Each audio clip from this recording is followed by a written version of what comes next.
Hello friends, स्वागत है आप सभी का हमारे इस यूट्यूब चैनल हिंदी साहित्य बाय पूजा पांडे में। आज के इस वीडियो में हम पढ़ने वाले हैं भाषा शिक्षण के सिद्धांत। पिछले वीडियो में हमने पढ़ा था सीखना और अधिग्रहण दोनों में क्या अंतर होता है। आज हम मुख्यतः पढ़ेंगे भाषा शिक्षण के सिद्धांत, जो कि आपके लगभग 15 सिद्धांत हैं। हर अलग सिद्धांत की अपनी एक विशेषता है, अलग पहचान है और उसका एक अलग प्रयोग भी है। और वीडियो के अंत में हम देखेंगे इन सिद्धांतों को पढ़ने के बाद जुलाई 2024 में जो आपका सीटेट का एग्ज़ाम हुआ था, उसके हिंदी शिक्षण के महत्वपूर्ण 15 प्रश्नों को और उसके विकल्पों की विस्तृत व्याख्या के साथ। पहला जो सिद्धांत है भाषा शिक्षण का, वो है अभिप्रेरणा एवं रुचि का सिद्धांत। इस सिद्धांत के अंतर्गत हम बच्चों को कोई वस्तु या फिर कोई मॉडल होता है या कोई चित्र है, उसको दिखाकर उसके बारे में उनके अंतर्गत जिज्ञासा उत्पन्न करते हैं, ताकि वो उस वस्तु, मॉडल या चित्र है या फिर हमारी हिंदी की कोई पाठ्य सामग्री है, बुक है या शिक्षण सहायक सामग्री है, उसके प्रति उनके अंतर्गत जिज्ञासा उत्पन्न हो। और जब जिज्ञासा उत्पन्न होगी उनके अंतर्गत, तो उनमें रुचि बढ़ेगी और रुचि बढ़ेगी तो फिर वो आपके पढ़ाई गई बातों को सीखेंगे और ध्यान से सुनेंगे। आपसे इस प्रकार से प्रश्न पूछा जा सकता है कि किसी भी शिक्षक या शिक्षिका का नाम दिया जा सकता है या बिना नाम के प्रश्न पूछा जा सकता है। किसी वस्तु, मॉडल या चित्र को दिखाकर अगर उनमें उसके बारे में जानकारी की जिज्ञासा उत्पन्न की जा रही है, तो यहाँ पे शिक्षण का कौन सा सिद्धांत है, तो इसका सही उत्तर हो जाएगा आपका अभिप्रेरणा एवं रुचि का सिद्धांत। ये जितने भी 15 सिद्धांत हैं, आप इन 15 सिद्धांतों को लिखें। ये पूरा लिखने की बजाय जो की पॉइंट्स हैं उनको उन हेडिंग के अंतर्गत लिख लें। जैसे इस सिद्धांत के अंतर्गत आप लिख सकते हैं, वस्तु, मॉडल या चित्र को दिखाकर उसके बारे में जानकारी की जिज्ञासा उत्पन्न करना और रुचि उत्पन्न करना, सिर्फ इतना। दूसरा जो सिद्धांत है वो है क्रियाशीलता का सिद्धांत। इसे हम करके सीखने का सिद्धांत भी कह सकते हैं। क्रियाशीलता यानी जब बच्चा क्रियाशील होगा, करके सीखेगा, तो क्रियाशीलता का सिद्धांत हो जाएगा। इसमें आपके प्रमुख शिक्षा शास्त्रियों के नाम आ जाते हैं, ये भी इम्पोर्टेंट है, इसे भी आप की पॉइंट्स में लिख लेंगे। जिसमें फ्रोबेन है, जॉन डीवी हैं, गांधी हैं, पार्क है, मारिया मॉन्टेसरी और ईस्ट। ये सारे जो शिक्षा शास्त्री हैं, ये क्रियाशीलता के सिद्धांत को महत्ता देते हैं। और इस माध्यम से हम देखें तो प्रश्न पूछना, स्कूल के साहित्यिक कार्यक्रम को चलाना और छात्रों को उसमें क्रियाशील रखना, ये सारे जो उदाहरण हैं ये आपके क्रियाशीलता के सिद्धांत के अंतर्गत ही आएंगे। ठीक है, सबसे महत्वपूर्ण है प्रश्न पूछना। ये कई बार पूछा भी गया है। अगर कोई बच्चा प्रश्न पूछ रहा है तो वो किस सिद्धांत का पालन कर रहा है, तो क्रियाशीलता के सिद्धांत का। चाहे वो प्रश्न फिर बालक पूछे या शिक्षक पूछे, दोनों ही इसके अंतर्गत आ जाएगा। पाठों का अभ्यास कराना, मौखिक और लिखित कार्य कराना, ये सारे कार्य भी आपके क्रियाशीलता के सिद्धांत के अंतर्गत आ जाएंगे। इसके बाद है अभ्यास का सिद्धांत। अभ्यास का सिद्धांत से संबंधित एक महत्वपूर्ण विचार है थार्नडाइक का, इसे भी आप नोट कर लेंगे। भाषा एक कौशल है और इसका विकास अभ्यास पर ही निर्भर है। अभ्यास देखिए, भाषा के कलात्मक पक्ष के लिए अभ्यास जो होता है वो सर्वथा आवश्यक होता है, क्योंकि बिना अभ्यास के जो भाषा का कलात्मक पक्ष है वो बच्चों में विकसित नहीं हो सकता है। और अभ्यास से बच्चे जो होते हैं किसी भी पाठ को तेज़ी से याद करते हैं, क्योंकि अगर वो अभ्यास ना करें, केवल एक बार ही वो उसको पढ़कर छोड़ दें, तो उन्हें विस्मृत हो जाता है, यानी कि भूल जाता है। इसीलिए स्मृति को बनाए रखने के लिए अभ्यास का सिद्धांत आवश्यक है। इससे विस्मृति यानी बच्चों का भूलना रुकता है और उनका ज्ञान जो है उत्तरोत्तर यानी अधिक से अधिक विकसित होता है। ये हो गया आपका अभ्यास का सिद्धांत। इसके बाद है जीवन समन्वय का सिद्धांत। जीवन समन्वय का सिद्धांत इसी से मिलता जुलता अभी आगे आपको एक और सिद्धांत मिलेगा। जैसे कोई भी चीज़ हम बच्चों को पढ़ा रहे हैं तो उसमें जो हम उदाहरण प्रस्तुत करें वो उनके दैनिक जीवन के उपयोग से संबंधित होने चाहिए। अगर बच्चों को पढ़ाने के लिए हम वैसी पाठ्य सामग्री चुनते हैं जो उनके वास्तविक जीवन से संबंधित होती है, तो बच्चा जो है शीघ्रता से सीखता है, उन क्रियाओं में, हमारे पढ़ाए जाने वाले विषय में, शिक्षा में रुचि लेता है और वो उसकी जो स्थायित्व होता है, उसका जो अधिग्रहण होता है वो लंबे समय तक होता है। इसीलिए अब जैसे देखिए, हिंदी में दो चीज़ें होती हैं, गद्य और पद्य। यहाँ से आपसे ये प्रश्न पूछा जाएगा, अगर व्याकरण का शिक्षण कर रहा है शिक्षक तो किसके अंतर्गत आएगा, तो वो आपके गद्य शिक्षण के अंतर्गत आएगा। और अगर वह छंद, अलंकार, रस इत्यादि पढ़ा रहा है तो वह उसके पद्य शिक्षण के अंतर्गत आएगा। अब देखिए, गद्य शिक्षण पढ़ाते समय व्याकरण का व्यवहारिक ज्ञान भी बच्चों को दिया जाना चाहिए और पद्य शिक्षण पढ़ाते समय इन सारी बातों का ज्ञान दिया जाना चाहिए। इसको हम सामूहिक रूप से कहें तो हम काव्यशास्त्र कहते हैं। व्याकरण के अंतर्गत आपकी बाकी सारी चीज़ें आ जाएंगी, जैसे संधि, समास, अलंकार, ये सब चीज़ें हैं, वाक्य भेद है, वाच्य है, पद परिचय है, ये सारी चीज़ें। लेकिन पद्य के अंतर्गत जब हम शब्द शक्ति, शब्द योजना, छंद, अलंकार, रस पढ़ाते हैं, अलंकार आपका व्याकरण में नहीं आता है, ये भी आपका काव्यशास्त्र में ही आता है, तो ये सारी चीज़ें काव्यशास्त्र के अंतर्गत आ जाएंगी। यानी गद्य शिक्षण के समय हमें व्याकरण का ज्ञान देना है और पद्य शिक्षण के समय हमें काव्यशास्त्र का ज्ञान देना है। काव्यशास्त्र अगर ऑप्शन में नहीं है, इनमें से कोई भी आपको मिल जाए, कोई भी टॉपिक इनमें से, तो वो भी आपका किस में आ जाएगा, काव्यशास्त्र या पद्य शिक्षण के लिए ही प्रयोग में आ जाएगा।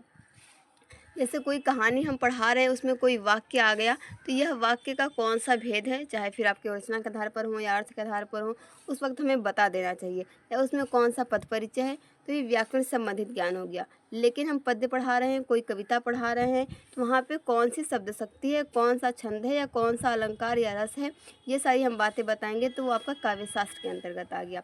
इसीलिए यहाँ पर जो अगला सिद्धांत है आपका जीवन समन्वय का सिद्धांत, हमें ऐसे तरीके से पढ़ाना है जिसमें हम जीवन के वास्तविक अनुभवों को उसमें सम्मिलित कर सकें, वहाँ से उदाहरण लेकर बच्चों को पढ़ा सकें।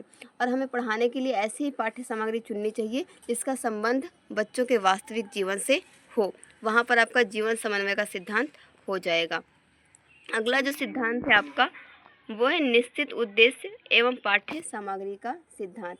इसे हम देखें, हमारी टीचिंग की भाषा में इसे TLO भी कहा जाता है। अब ये जो है पाठ्य योजना में भी सम्मिलित होने लगा है और अक्सर हम क्लास में पढ़ाते वक्त इसे लिखते भी हैं TLO, यानी कि टारगेटेड लर्निंग आउटकम्स। ये हमारा हर दिन के लिए अलग अलग होता है। कोई एक निश्चित उद्देश्य के साथ हम कक्षा में जाएंगे, जिससे में कि बच्चों का जो ज्ञान है, कौशल है, रुचि है और अभिवृत्ति का विकास करना ही इसका मुख्य उद्देश्य होता है।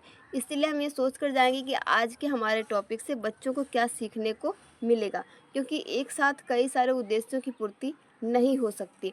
हिंदी भाषा शिक्षण के एक नहीं अनेक उद्देश्य होते हैं।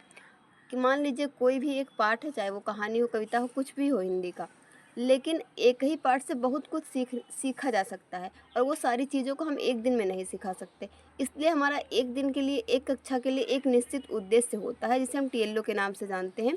वो अलग अलग होता है और हमें कक्षा में जाने से पहले उस पाठ्य सामग्री की एक रूपरेखा तैयार कर लेनी चाहिए, जिसे हम पाठ्य योजना के नाम से जानते हैं। और पाठ्य योजना से भिन्न है TLO अलग चीज़ है। इसलिए हमें निश्चित उद्देश्य और पाठ्य सामग्री अपनी बनाकर जानी चाहिए कि आज के हमारे पढ़ाए जाने वाले विषय से बच्चे क्या सीखेंगे, ये हमारा मुख्य उद्देश्य होना चाहिए। जैसे कि अगर हम प्राथमिक स्तर के बच्चों को निबंध पढ़ा रहे हैं, तो वह वर्णनात्मक निबंध होता है, यानी कि बच्चे अपनी मर्जी से कुछ भी लिख सकते हैं। लेकिन वही निबंध अगर हम माध्यमिक और उच्च माध्यमिक स्तर के बच्चों को पढ़ाते हैं, तो हमारा स्तर और हमारा उद्देश्य दोनों अलग अलग हो जाता है। क्योंकि प्राथमिक में हम बच्चों को अलग विषय देते हैं, माध्यमिक में अलग विषय देते हैं और उच्चतर माध्यमिक में अलग विषय देते हैं। इसलिए निश्चित उद्देश्य एवं पाठ्य सामग्री का सिद्धांत इस भाषा शिक्षण का अगला सिद्धांत है। इसके बाद है वैयक्तिक विभिन्नता का सिद्धांत। वैयक्तिक विभिन्नता में हम देखें तो एक ही कक्षा में हमें भिन्न भिन्न प्रकार के विद्यार्थी देखने को मिलते हैं। सबकी क्षमता में जो है विभिन्नता होती है। जैसे कोई छात्र है जो कि शुद्ध उच्चारण नहीं कर सकता, किसी की राइटिंग जो है वो अच्छी नहीं होती, यानी लेख स्पष्ट नहीं होता, और किसी का वाचन ठीक नहीं है, तो किसी का लेखन जो है वो अशुद्ध है। देखिए, लेख स्पष्ट और लेख अशुद्ध दोनों में अंतर है।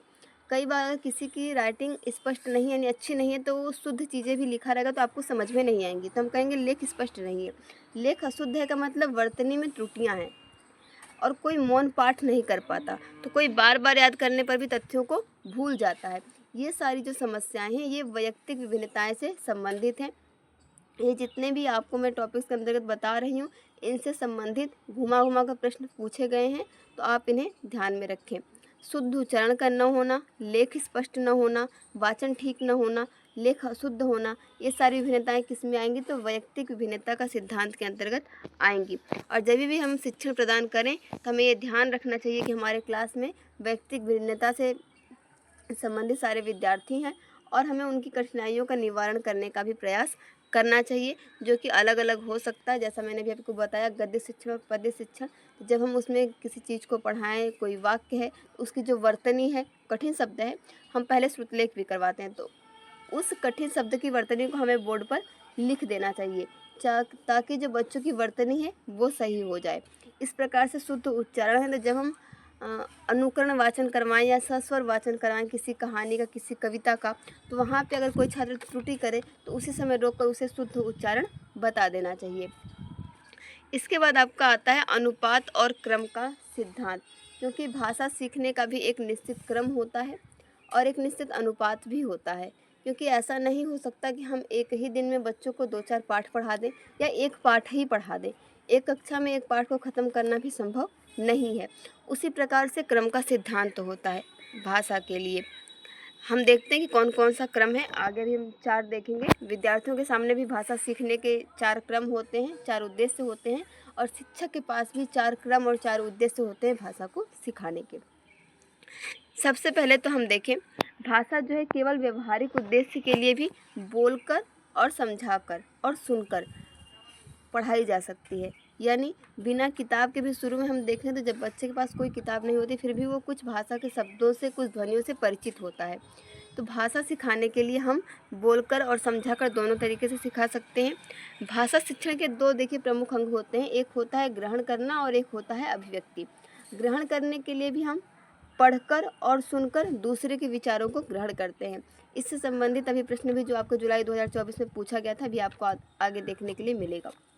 वहाँ पे मुख्यतः कौशल की बात की गई है जो इससे कुछ मिलती जुलती है। जैसे कि बोलना और लिखना उत्पादक कौशल होते हैं आपके, पढ़ना और सुनना ग्राह्य कौशल होते हैं। तो अपने विचारों को प्रकट करने के लिए भी हमें पढ़ने और बोलने से हम विचारों को प्रकट कर सकते हैं और इसी के माध्यम से हम दूसरे के विचारों को ग्रहण भी कर सकते हैं। भाषा सीखने के निम्न 4 उद्देश्य होते हैं। इनका क्रम यही रहेगा और आपको ये क्रम नोट कर लेना चाहिए। पहला, दूसरों के मुख से सुनकर समझने की योग्यता प्राप्त करना। दूसरा है स्वयं बोलने की योग्यता प्राप्त करना। तीसरा, पुस्तक आदि को पढ़ने और पढ़कर समझने की योग्यता प्राप्त करना। फिर चौथा है अपने विचारों को व्यक्त करने के लिए सीखने की योग्यता प्राप्त करना। सबसे पहले जो विद्यार्थी है वो दूसरे के मुख से सुनता है और उसको समझता है, जो योग्यता उसमें विकसित हो जाती है। फिर वह स्वयं बोलना सीख जाता है, तो स्वयं बोलने की योग्यता भी उसे मिल जाती है। उसके बाद वो क्या करता है, पुस्तक आदि को पढ़ता है और पढ़कर समझता भी है, तो ये योग्यता भी उसमें विकसित हो गई। अंत में वो क्या करता है, अपने विचारों को व्यक्त करने के लिए सीखने की योग्यता प्राप्त कर लेता है, क्योंकि अपने विचारों को व्यक्त करने के लिए वो नए नए शब्द वाक्य सीखता है, तो ये योग्यता भी उसमें विकसित हो जाती है। और भाषा के इन 4 अंगों में उपयुक्त क्रम ही अपेक्षित है, इसलिए यह क्रम महत्वपूर्ण है, आप इसे नोट कर लें। उसके बाद अध्यापक को भी यही क्रम ध्यान में रखना चाहिए। सीखने का यही क्रम है। अध्यापक पहले बोलेगा तो विद्यार्थी क्या करेगा, समझेगा और सुनेगा। फिर विद्यार्थी क्या करेगा, अनुकरण करेगा और बोलने का अभ्यास करेगा। उसके बाद विद्यार्थी का पुस्तक पढ़ना, शब्दावली आदि के ज्ञान की वृद्धि करना, क्योंकि वह जितना अधिक किसी पुस्तक को पढ़ेगा उसे नए नए शब्द मिलेंगे और उसकी जो शब्दावली होगी उसमें वृद्धि होगी। वह व्याकरण भी सीख जाएगा और समझने की योग्यता भी उसे मिल जाएगी। फिर अगर उसे कोई रचना दी जाएगी या रचना करने के लिए कोई टॉपिक दिया जाएगा तो वह अपनी रचना द्वारा अपने विचारों को शुद्ध भाषा में प्रकट कर सकेगा। अब अगला जो सिद्धांत है वह है जीवन एवं अनुभवों से संबंध का सिद्धांत। तो यह बिल्कुल अभी जो आपने ऊपर पढ़ा जीवन समन्वय का सिद्धांत बिल्कुल उसके जैसा ही है, क्योंकि अगर हम शिक्षण करते समय जो विद्यार्थी का दिन प्रतिदिन का जीवन है उसके जीवन में अनेक अनुभव आते रहते हैं। दैनिक जीवन में उपयोग की वस्तुएं भी हो सकती हैं। उन सारी चीज़ों का उदाहरण लेकर उनसे संबंध जोड़कर अगर हम अध्यापन कार्य करें तो बच्चे सरलता से सीखेंगे और उसमें रुचि भी लेंगे। इसमें खेल खिलौने, पशु पक्षी, कथा कहानी कुछ भी आ सकते हैं। तो जीवन समन्वय का सिद्धांत और जीवन एवं अनुभवों से संबंध का सिद्धांत एक ही जैसा है। उसके बाद आता है अनुकरण का सिद्धांत। सबसे ज़्यादा जो बच्चे होते हैं वो अपने शिक्षक का अनुकरण करते हैं और अनुकरण द्वारा ही वो शीघ्रता से सीखते भी हैं।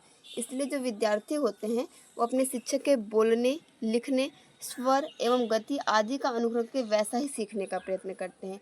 यदि हम देखें तो अक्सर अगर हम घर में उन्हें कोई भी शब्द कहें कि ये इस प्रकार से लिखा जाता है, जैसे मान लीजिए ये क है, ठीक है, अगर इसे भिन्न प्रकार से विद्यालय में बताया गया और घर पर हम इसे इस तरीके से बताएं तो विद्यार्थी कहेगा नहीं, जो विद्यालय में बताया गया या जो उसके शिक्षक ने बताया है वो सही है।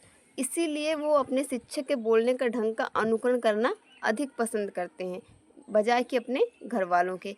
इसलिए शिक्षक को ये चाहिए कि कभी भी वो बच्चों के सामने जो है गलत शब्दों का उच्चारण या वर्तनी जो त्रुटियां होती है वो ना करें, क्योंकि बच्चे जो होते हैं वो काफ़ी बहुत ज़्यादा गहराई से अपने शिक्षक को नोटिस करते हैं और उनकी बताई गई बातों को जो है वो फॉलो भी करते हैं।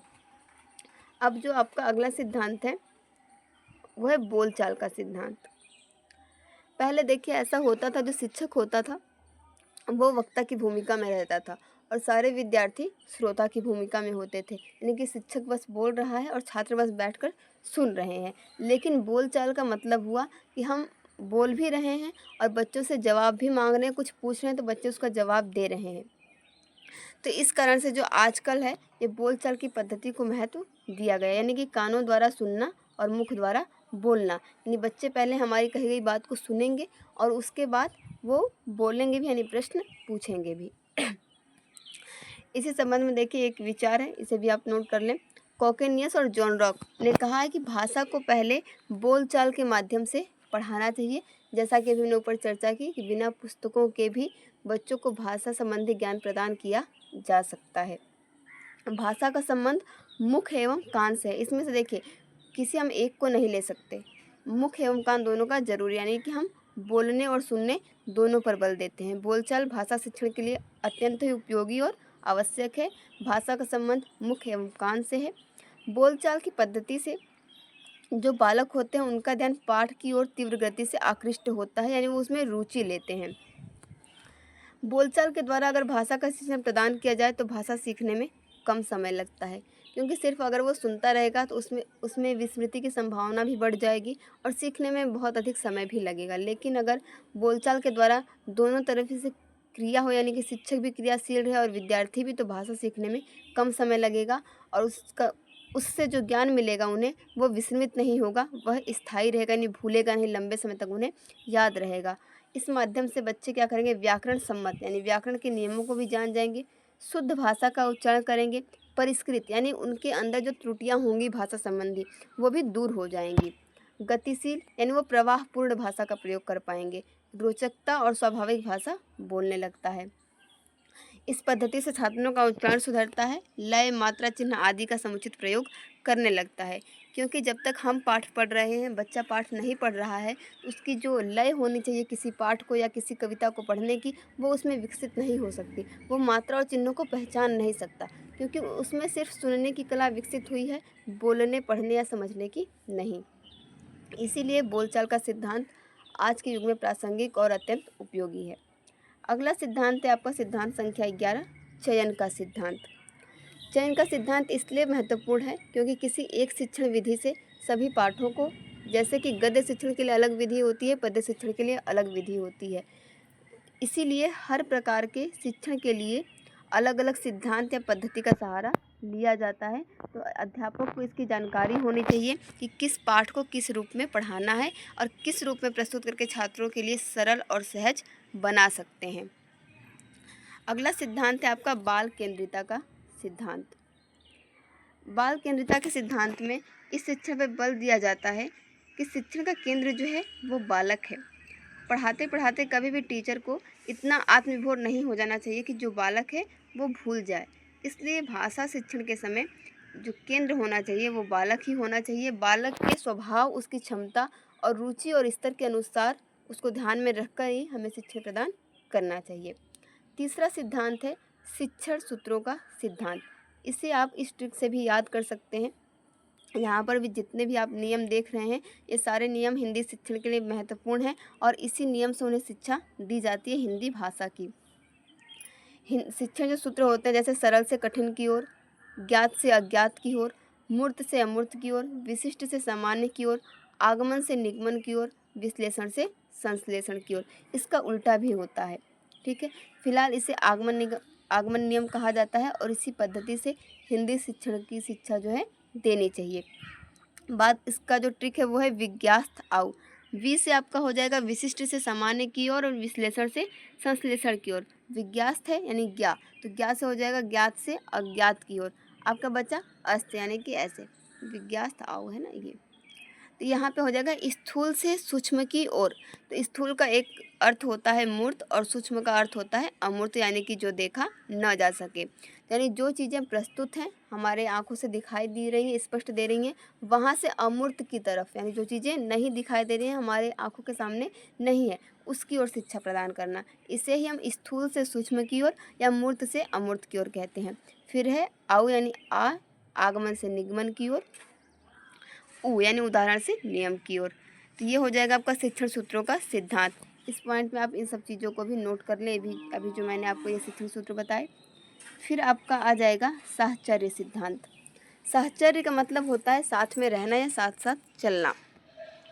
बच्चे जो हैं दूसरों को बोलते हुए सुनते हैं तो वो भाषा को सीखते हैं, लेकिन अगर उनके सामने, जैसे कि अगर वो बच्चा माँ का उच्चारण कर रहा है तो माँ के स्थान पर अगर पिताजी उपस्थित हों तो फिर बच्चा क्या करेगा, वो माँ बोलेगा लेकिन समझेगा कि माँ का मतलब क्या है, पिताजी है। इसलिए माँ के उच्चारण के साथ स्वयं माँ का उपस्थित रहना आवश्यक है, और पिताजी या पापा के उच्चारण के साथ स्वयं पिता को बच्चे का देखना भी क्या है, आवश्यक है।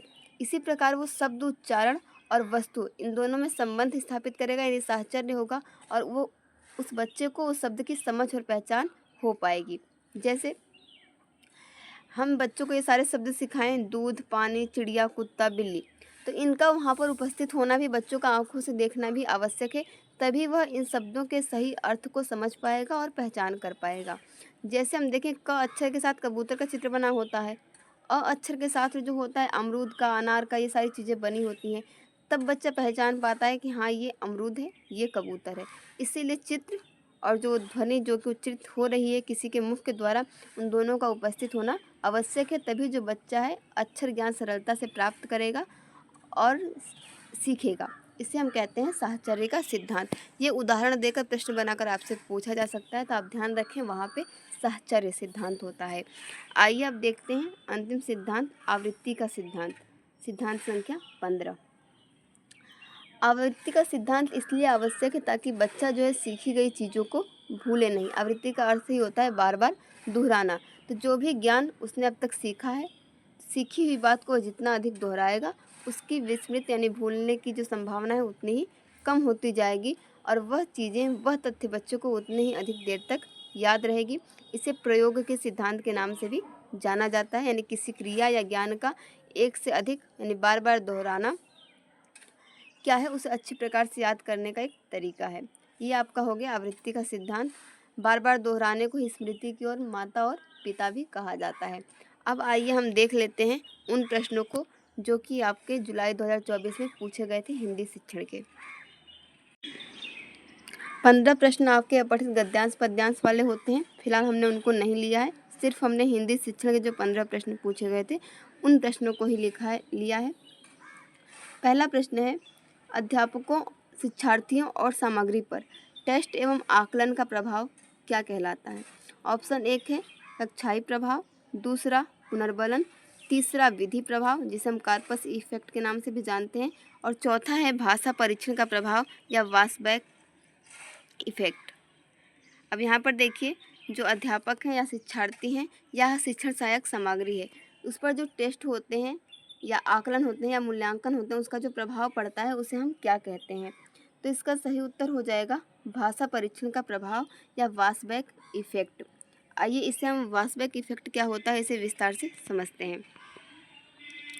देखिए, भाषा परीक्षण का प्रभाव जो होता है वासबैक इफेक्ट के नाम से हम जानते हैं, ये उस प्रभाव को संदर्भित करता है जो परीक्षा और मूल्यांकन का शिक्षकों और शिक्षार्थियों और शिक्षण सामग्री पर पड़ता है। यानी परीक्षण और मूल्यांकन का कोई तो प्रभाव पड़ता है, लेकिन कहाँ पड़ता है, शिक्षक, शिक्षार्थियों और शिक्षण सामग्री के ऊपर पड़ने वाले प्रभाव को ही वासबैक इफेक्ट या भाषा परीक्षण का प्रभाव कहते हैं। यह प्रभाव कक्षा में शिक्षण और अधिगम के तरीके को भी प्रभावित कर सकता है। ये दो प्रकार का होता है, एक होता है सकारात्मक वासबैक और एक होता है नकारात्मक वासबैक। तो सकारात्मक वासबैक जो होता है शिक्षण और सीखने की प्रथाओं में सुधार लाता है, जबकि जो नकारात्मक वासबैक होता है ये केवल शिक्षण परीक्षण की तैयारी पर ही अत्यधिक केंद्रित हो सकता है। यानी तब जो बच्चे का ध्यान रहेगा वो इस बात पर अधिक हो जाएगा कि हमारी तैयारी कैसी हुई है, अच्छी हुई है या अच्छी नहीं हुई है, हम पास हो जाएंगे या फेल हो जाएंगे, इस बात पर उसका ध्यान केंद्रित हो जाएगा, तो वहाँ पे नकारात्मक वासवैक हो जाएगा। जबकि यदि वो सीखने पर उसका ध्यान केंद्रित होगा कि हमने क्या नया सीखा और क्या नया सीख सकते हैं, तो उसका इसे हम सकारात्मक वासवैक के नाम से जानेंगे। बाकी जो अन्य आपके भी ऑप्शन थे, कक्षाई प्रभाव, इस शब्द का प्रयोग आमतौर पर हम परीक्षण और मूल्यांकन दोनों के संदर्भों में ही नहीं करते हैं, क्योंकि कक्षाई प्रभाव वो होता है जो शिक्षण के दौरान हमें दिखाई देता है। पुनर्बलन, यह पुरस्कार या दंड के माध्यम से व्यवहार के एक पैटर्न को प्रोत्साहित करने या स्थापित करने की प्रक्रिया को संदर्भित करता है, जो कि परीक्षणों के प्रभाव से संबंधित नहीं है। ये भी आपके कक्षा के दौरान ही देखने को मिलता है। फिर है आपका विधि प्रभाव, जिसे हम कार्पस इफेक्ट के नाम से जानते हैं। ये सारी चीज़ें आपको जानना इसलिए ज़रूरी है क्योंकि अभी वासबैक इफेक्ट से प्रश्न पूछा गया है। हो सकता है अगली परीक्षा में इनमें से किसी से प्रश्न पूछ लिया जाए। जितने भी भाषाई कार्पोरा संघ होते हैं और उनके जो प्रभाव होते हैं, ये जो है उसी से संबंधित है। आपका कार्पस इफेक्ट शैक्षिक मूल्यांकन से संबंधित नहीं है। आइए अगला प्रश्न देखते हैं। यहाँ पर आपको 2 कॉलम दिए गए हैं, एक में शिक्षण विधियाँ दी गई हैं और दूसरे में संबंधित गतिविधियाँ दी गई हैं। पहला है संप्रेषणात्मक भाषा शिक्षण, दूसरा है प्रत्यक्ष विधि, तीसरा है व्याकरण अनुवाद और चौथा है वेस्ट की नवीन विधि। और इधर आपके कॉलम बी में जो है संबंधित गतिविधियाँ हैं, सामाजिक रूप से स्वीकृत और संदर्भ के अनुरूप भाषा, मौन पठन, लिखित साहित्यिक सामग्री, व्याकरण को आगमनात्मक तरीके से बढ़ाना। तो डायरेक्टली हम आंसर पे ही बात करते हैं। संप्रेषणात्मक भाषा शिक्षण जो है इसका हो जाएगा आपका सामाजिक रूप से स्वीकृत और संदर्भ के अनुरूप भाषा, क्योंकि जो भाषा सामाजिक रूप से स्वीकृत नहीं होगी, यानी संप्रेषण वो होता है जब हम अपने विचारों को प्रकट करें और सामने वाला व्यक्ति उसे समझ सके, हमारा जो उद्देश्य था कहने का वो उसको समझ सके, तो वहाँ पे संप्रेषण हुआ। जब तक सामाजिक रूप से स्वीकृत और संदर्भ के अनुरूप भाषा नहीं होगी वो नहीं सीख सकता, इसलिए इसका मिलान ऑप्शन 1 से हो जाएगा। दूसरा है प्रत्यक्ष विधि। प्रत्यक्ष विधि हम क्या करते हैं, आगमनात्मक तरीके से पढ़ाते हैं, तो प्रत्यक्ष विधि होती है। जैसा मैंने अभी आपको शिक्षण सूत्रों के संदर्भ में जब हम बात कर रहे थे तब मैंने बताया था आगमनात्मक कौन कौन सी विधियाँ होती हैं। फिर है आपका व्याकरण अनुवाद। व्याकरण अनुवाद जो ये लिखित साहित्यिक सामग्री से संबंधित है।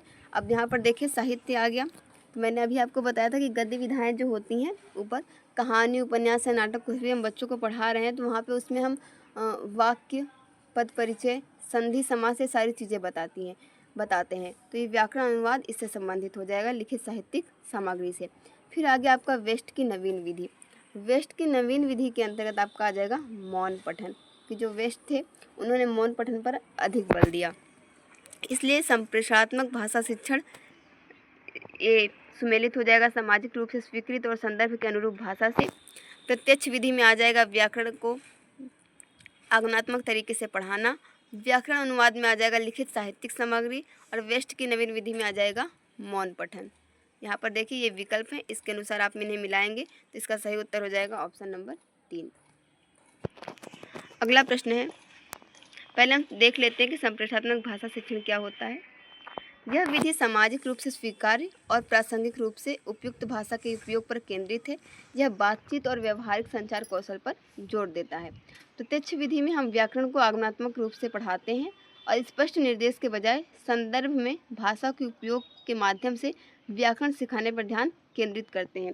स्पष्ट इसलिए नहीं कहा गया और संदर्भ इसलिए कहा गया क्योंकि स्पष्ट रूप से हम व्याकरण नहीं पढ़ा रहे हैं, बल्कि जो कहानी में आई हुई लाइनें हैं, पंक्तियां हैं, उनके संदर्भ में हम उन्हें व्याकरण सिखा रहे हैं। इसीलिए स्पष्ट निर्देश के बजाय जब हम संदर्भ में भाषा के उपयोग से व्याकरण सिखाएंगे तो भी प्रत्यक्ष विधि के अंतर्गत आएगा।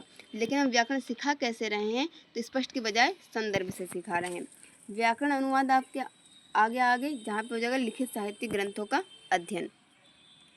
फिर है आपका वेस्ट की नवीन विधि, जैसा भी ऊपर चर्चा की, यहाँ पर प्रमुख घटक के रूप में मौन पढ़ने पर जोर दिया गया है, जिससे कि हम हमारा जो व्यापक लक्ष्य है पढ़ने वाला, हम उसे सीख सकें और पढ़ने के कौशल में सुधार कर सकें।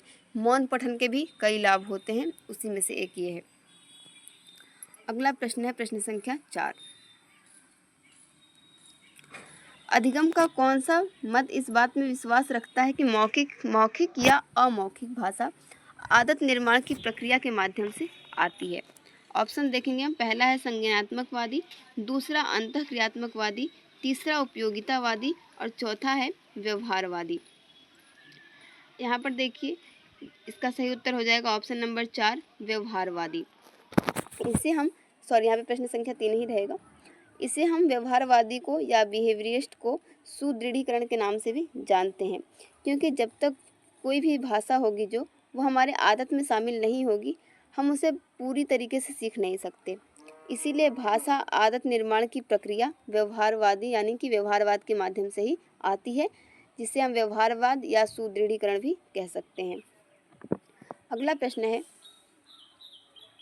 कक्षा 5 की भाषा अध्यापक अपनी कक्षा में भाषा शिक्षण के लिए प्रतिदिन अनेक प्रकार की सामग्री जैसे कि समाचार पत्र, भोजन तालिका और रेल यात्रा के टिकट आदि लाती है, तो वह अधिगम के लिए क्या कर रही है? ऑप्शन 1 है, आप यहाँ पर प्रश्न को ध्यान में रखें कि वह भाषा शिक्षण के लिए प्रतिदिन अनेक प्रकार के लाती है। क्या? समाचार पत्र, भोजन तालिका और रेल यात्रा के टिकट। तो वह अधिगम के लिए क्या कर रही है? ऑप्शन नंबर 1 है, वह चाहती है कि उसके विद्यार्थी जीवन की वास्तविक स्थितियों से अंग्रेजी सीखें। दूसरा ऑप्शन है, वह विद्यार्थियों में जागरूकता लाना चाहती है। तीसरा, वह अधिगम को और अधिक वास्तविक तथा उपयोगी बनाने के लिए प्रामाणिक सामग्री का प्रयोग कर रही है। चौथा, वह अपने विद्यार्थियों को बहुविध भाषाएं सीखने में मदद कर रही है। तो इसका सही उत्तर हो जाएगा ऑप्शन नंबर 3। अगर वो विभिन्न प्रकार के समाचार पत्र या बाकी चीज़ें लाती है तो अधिगम क्या कर रही है? और अधिक वास्तविक बना रही है, दैनिक जीवन से जोड़ रही है और उन्हें उपयोगी बनाने के लिए प्रामाणिक सामग्री का प्रयोग कर रही है। प्रामाणिक यानी जो बच्चों के सामने है, जो अपने दैनिक जीवन में उन्हें देखते हैं, वह उसका उपयोग कर रही है। जबकि विद्यार्थी जीवन की वास्तविक अंग्रेजी सीखना, ये भी इसके लिए सटीक उत्तर नहीं है। जागरूकता बहुत सारी अनेक प्रकार से भी लाई जा सकती हैं और बहुविध भाषाएं भी यहाँ पर वो सीखने में मदद नहीं कर रही, इसलिए इसका सही उत्तर हो जाएगा ऑप्शन नंबर 3। एक बार प्रश्न और देख लीजिए। अनेक प्रकार के समाचार पत्र, भोजन तालिका और रेल यात्रा के टिकट लाकर यदि कोई शिक्षण कर रहा है, इसका मतलब वह अधिगम को और अधिक वास्तविक कर रहा है और प्रामाणिक सामग्री का प्रयोग कर रहा है। अगला प्रश्न है, भारत में भाषाओं के बारे में कौन सा कथन सही नहीं है? ऑप्शन 1 है, संस्कृत आधुनिक भारतीय भाषा है। दूसरा, हिंदी भारतीय उपमहाद्वीप की लोक भाषा लिंग्वा फ्रांका है। तीसरा, भारत के संविधान के अनुसार अंग्रेजी सहराजकीय भाषा है। चौथा, भारत के संविधान के 8वीं अनुसूची के अनुसार 22 भाषाएं हैं। यहाँ पर हमें बताना है कि कौन सा कथन सही नहीं है भारत में भाषाओं के बारे में। इसका सही उत्तर हो जाएगा आपका ऑप्शन नंबर 1।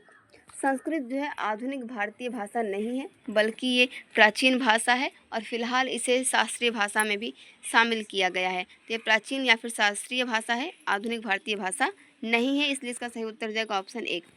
यहाँ से आपको 3 सत्य कथन मिले हैं। पहला, जो हिंदी भारतीय उपमहाद्वीप है उसकी लोक भाषा जो हिंदी ही है, लेकिन उसका नाम क्या है? Lingua Franca. और भारत के संविधान के अनुसार देखें तो राजकीय भाषा हिंदी है और अंग्रेजी भी है, तो इसलिए अंग्रेजी को हम सहराजकीय भाषा कहते हैं। भारत के संविधान की 8वीं अनुसूची में कुल 22 भाषाएं हैं, जिनकी जो शुरुआत में संख्या थी यह 14 थी। बाद में संविधान संशोधन करके इसमें अन्य 8 भाषाओं को जोड़ा गया, 3 संशोधन हुए थे। तो इस समय वर्तमान में इनकी कुल संख्या कितनी है? 22 है। 14 भाषा थी, उसके बाद सन 1967 में एक संशोधन हुआ, 21वां संविधान संशोधन। तो 21वें संविधान संशोधन से एक भाषा जुड़ी जिसका नाम था सिंधी। 1967 में सिंधी भाषा जुड़ी 21वें संशोधन के अनुसार। उसके बाद 1992 में 71वां संविधान संशोधन हुआ, जिसमें 3 भाषाएं जोड़ी गईं, कोंकणी, मणिपुरी और नेपाली। इसी आप ट्रिक से भी याद कर सकते हैं, जैसे नमक, तो न से नेपाली हो गया, म से मणिपुरी और क से कोंकणी। ये 3 भाषाएं जोड़ी गईं 1992 में। उसके बाद 92वां संविधान संशोधन हुआ 2003 में, तब 4 भाषाएं जोड़ी गईं, बोडो, डोगरी, मैथिली और संथाली। अगला प्रश्न देखते हैं। आपकी शास्त्रीय भाषाओं की जो वर्तमान संख्या है वो 6 है। 6 शास्त्रीय भाषाएं हैं, जिसमें तमिल है, संस्कृत है, कन्नड़ है, तेलुगु, मलयालम और उड़िया है। अगला प्रश्न देखते हैं।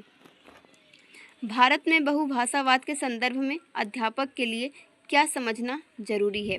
ऑप्शन 1 है, विविधता भरे समाज में एक भाषा नीति बनानी चाहिए। दूसरा है, भाषा अस्मिता और संस्कृति ये भिन्न भिन्न अस्तित्व रखती हैं। तीसरा, संप्रेषण से सामाजिक संबद्धता स्थापित होती है। चौथा है, अल्पसंख्यक भाषाओं को प्रभुत्वशाली भाषाओं में मिला देना चाहिए। तो इसका सही उत्तर हो जाएगा ऑप्शन नंबर 3। भारत में बहुभाषावाद के संदर्भ में यह आवश्यक है कि संप्रेषण से सामाजिक संबद्धता स्थापित होती है। अगर यहाँ पर हम शब्द देखें जो बहुभाषावाद प्रयोग हुआ है, बहुभाषावाद का तात्पर्य किसी व्यक्ति या समुदाय की 2 से अधिक भाषाओं में कुशलतापूर्वक संवाद करने की क्षमता से होता है। यदि कोई व्यक्ति कई भाषाओं को समझ रहा है, बोल रहा है, पढ़ और लिख पा रहा है, तो हम उसे कहेंगे कि यह बहुभाषावादी है। अगला प्रश्न देखते हैं। किसी भी कहानी का समय और स्थान क्या कहलाता है? ऑप्शन 1 है कथानक या प्लॉट, दूसरा क्लाइमेक्स या अंत, तीसरा है थीम और चौथा है सेटिंग। तो इसका सही उत्तर हो जाएगा आपका ऑप्शन नंबर 4, सेटिंग। किसी भी कहानी का समय और स्थान क्या होता है? वो सेटिंग होता है।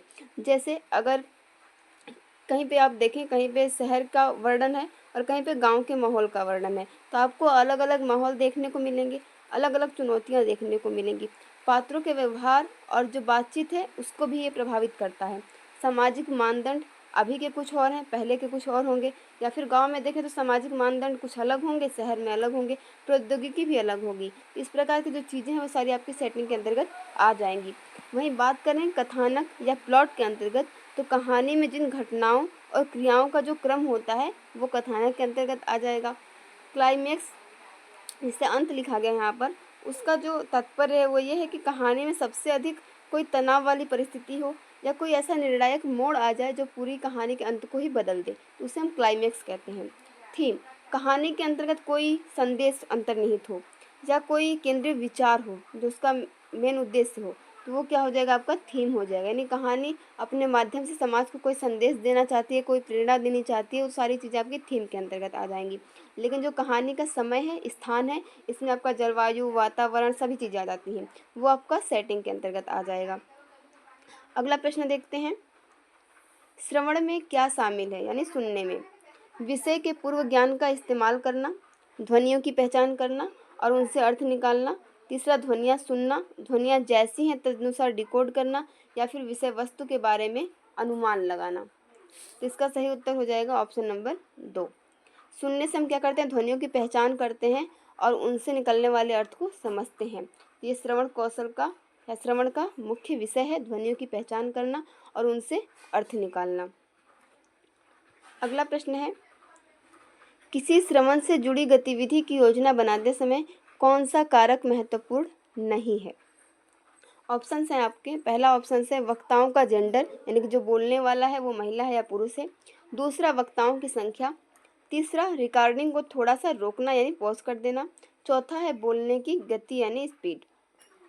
इसका सही उत्तर हो जाएगा आपका ऑप्शन नंबर 1, वक्ताओं का जेंडर, यानी कि बोलने वाला कोई पुरुष है या महिला है, इस बात से श्रवण से जो जितनी भी जुड़ी हुई गतिविधि होती है उन पर कोई फर्क नहीं पड़ता। लेकिन हाँ, वक्ताओं की संख्या कितनी है ये भी प्रभावित करेगा। रिकॉर्डिंग को अगर हम थोड़ा सा रोक देते हैं ये भी प्रभावित करेगा, और हमारे जो बोलने की गति है, जो स्पीड है, वो भी प्रभावित करेगी। और ये तीनों ही इम्पोर्टेंट भी हैं, इसलिए वक्ताओं का जेंडर कोई महत्व नहीं रखता कि बोलने वाला महिला है या पुरुष है। अगला प्रश्न देखते हैं। भाषा के कौन से कौशल ग्राह्य कौशल हैं? आपको याद होगा तो मैंने आपको शुरुआत में पढ़ाते समय बताया भी था कि कौन से ग्राह्य कौशल होते हैं और कौन से उत्पादक कौशल होते हैं।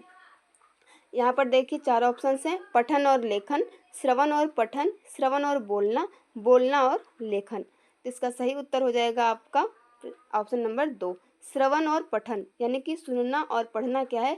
भाषा के ग्राह्य कौशल हैं। दूसरा होता है उत्पादक कौशल, जिसमें आपका आ जाता है बोलना और लिखना, ये आपके उत्पादक कौशल हैं।